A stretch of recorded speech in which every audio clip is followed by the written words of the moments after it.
Kita jelas-jelas tahu bahwa Instagram Reels itu adalah tiruan dari TikTok. Dan Instagram Story itu adalah tiruan dari Snapchat. Facebook, Meta, dan Instagram dikenal sebagai sosmed yang suka niruin sosmed di kiri kanannya. Bahkan Threads itu adalah Twitter versi Meta. Dan kali ini TikTok akhirnya melakukan Uno Reverse Card. Kali ini TikTok meniru Instagram. TikTok menghadirkan sebuah aplikasi baru yang persis banget kayak Instagram foto zaman bahela. Wah, bakal kayak gimana tuh?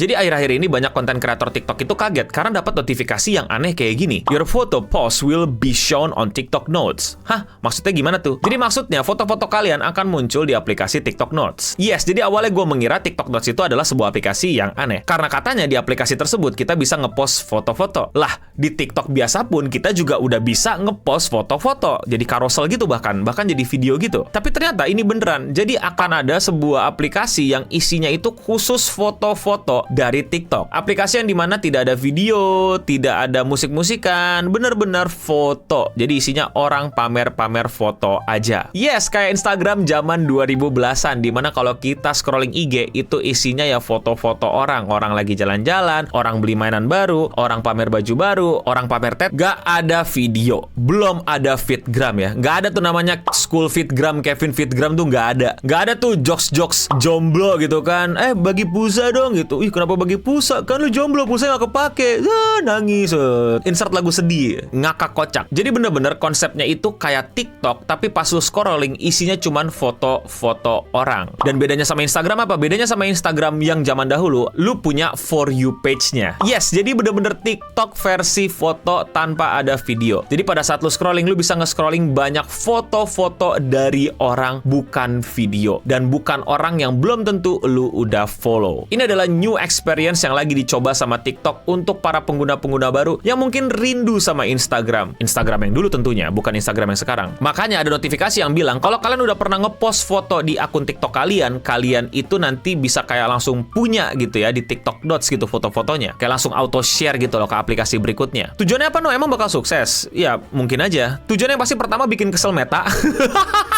Mereka membuang potensi Instagram untuk menjadi tempat sharing foto, tapi sekarang Instagram kalau kalian lihat itu kayak crowded place banget. Di Instagram selain punya foto, punya apa? Punya story, punya video, punya live. Bahkan sekarang ada broadcast channel, ada flip side yang katanya bakal dihapus, ada close friend. Serba gado-gado, serba campur-campur, sudah kehilangan identitas dirinya karena mereka sedikit kegesek sama TikTok. TikTok di sini kayak Aizen gitu, dia sudah membaca masa depan dan sudah memprediksikan gitu. Maka Instagram akan melakukan sebuah gerakan yang salah dan dia akan memanfaatkan gerakan itu. Melahirkan sebuah aplikasi baru yang dirindukan banyak orang pengguna Instagram dulu ya. Yang dulu kan banyak hashtagnya tuh ya, bring back old Instagram. Beneran di bring back, tapi bukan sama Meta, bukan sama Instagram, tapi sama TikTok, melalui TikTok Notes. Jadi mungkin ini menurut gue lebih kepada eksperimen. Bener-bener eksperimen yang dilihat kalau misalnya kita mulai bagi aplikasinya, satu foto, satu video, apakah lebih works daripada ditumpuk semua jadi satu. Asalkan dua-duanya adalah milik lu, yaitu milik TikTok. Sayangnya gue nggak bisa cek lebih lanjut, gue cuma bisa cek dari screenshot dan data dan berita, karena aplikasi ini belum dikeluarin di mana-mana. So far sampai sekarang ya, gue nggak tahu nanti tiba-tiba udah keluar dari negara mana setelah video ini tayang, ya maaf. Tapi yang pasti, ini aplikasi kayaknya udah siap jalan mungkin tahun ini. Tapi ingat problemnya, TikTok di-ban dari Amerika. Buat kalian yang belum nonton video gue yang ini, gue akan kasih tulang hidden read-nya. Jadi intinya pemerintahan Amerika, yes, ini pemerintahan Amerika itu sendiri, si Presiden Biden sendiri sudah mendandatangani bill yang menyatakan TikTok harus di-ban dari Amerika. Otomatis nanti TikTok, kalau misalnya nggak ada masalah, di tahun depan, tepatnya di Januari, TikTok itu udah nggak bisa diakses sama seluruh orang di Amerika. Nah pertanyaannya, bagaimana dengan TikTok Notes? Gue kurang paham. Karena kalau misalnya kita mau berdasarkan teks aja, yang di-ban kan TikTok doang, bukan TikTok Notes. TikTok Notes juga belum keluar. Berarti bisa aja nanti TikTok di-ban, tapi TikTok Notes ada. Dan ini bisa jadi escape plan-nya TikTok loh. Terus tiba-tiba TikTok Notes update gitu. Hey, TikTok Notes, kita nggak di-ban di Amerika, tapi kita foto doang kok, tenang aja. Yeay gitu. Terus tiba-tiba tahun depan TikTok Notes sekarang ada videonya. TikTok Notes akan berubah menjadi TikTok gitu, kayak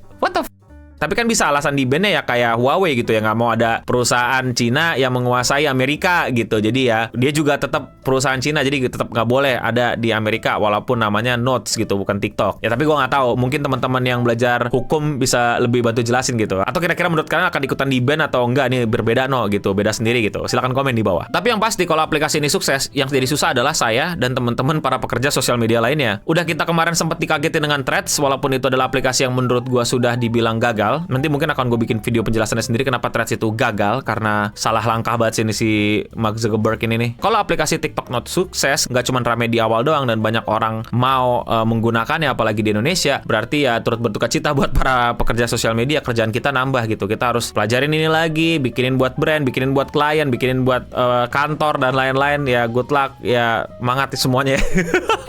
Gue pribadi sebenarnya nggak terlalu excited karena ini literally adalah TikTok versi foto. Nggak ada inovasi, nggak ada pembaruan. Bener-bener menurut gue ini potensinya hanya untuk meraup para penonton yang rindu akan Instagram yang lama. Juga untuk sebuah eksperimen, nanti attention span masyarakat itu apakah lebih oke, apakah mereka lebih nyembah sosmed ketika aplikasinya berbeda, atau semua ditumpuk aplikasi kayak Instagram, atau malah TikTok yang sukses sekarang dibagi dua. Hampir sosial media itu kiri kanannya sekarang udah nggak ada bedanya. Nggak ada inovasi, nggak ada pembaruan, semua nggak jauh-jauh dari algoritma For You page dan scrolling tanpa berhenti. Tapi kalau menurut kalian bagaimana? Apakah ini worth it dicoba? Komen di bawah. Kalau kalian suka pembahasan kayak gini dan kalian mau support gue, lakuin dong. Gampang, tinggal klik tombol subscribe yang lagi nyala-nyala di bawah. Fun fact, kalian tahu nggak sih kalau dulu awal-awal Instagram itu hadir, Instagram tuh nggak bisa ngupload foto dari galeri. Jadi kalau lu mau upload foto tuh ya lu foto, lu edit di situ pakai filter-filternya, terus lu upload. Jadi nggak ada tuh namanya pembeda gitu. Yang satu pakai DSLR, yang satu pakai kamera HP, yang satu pakai ini enggak. Intinya lu semua pakai aplikasi Instagram di iPhone. Dulu banyak yang bete tuh para pengguna Instagram tuh, kan pada bilang gitu, wah ini apa kayak semacam mungkin aktivitas seni yang baru gitu, mencoba yang sebaik-baiknya dengan shot kamera lu dan langsung diupload gitu tanpa diedit berlebihan dan hanya dengan beberapa tools yang ada dari aplikasi tersebut gitu kan, tantangannya dari situ gitu. Tiba-tiba bisa upload dari galeri, pada kesel. Ya, sekarang semuanya juga upload dari galeri. Siapa yang sekarang foto dari Instagram langsung upload gitu kan, udah hampir nggak ada ya kayaknya. Atau kalian masih begitu? Mungkin aja, I don't know. Komen di bawah. Tapi yang pasti, sekian seputar internet untuk episode kali ini. Gue Nobening pamit undur diri, dan untuk kita semua, stay clean and sound.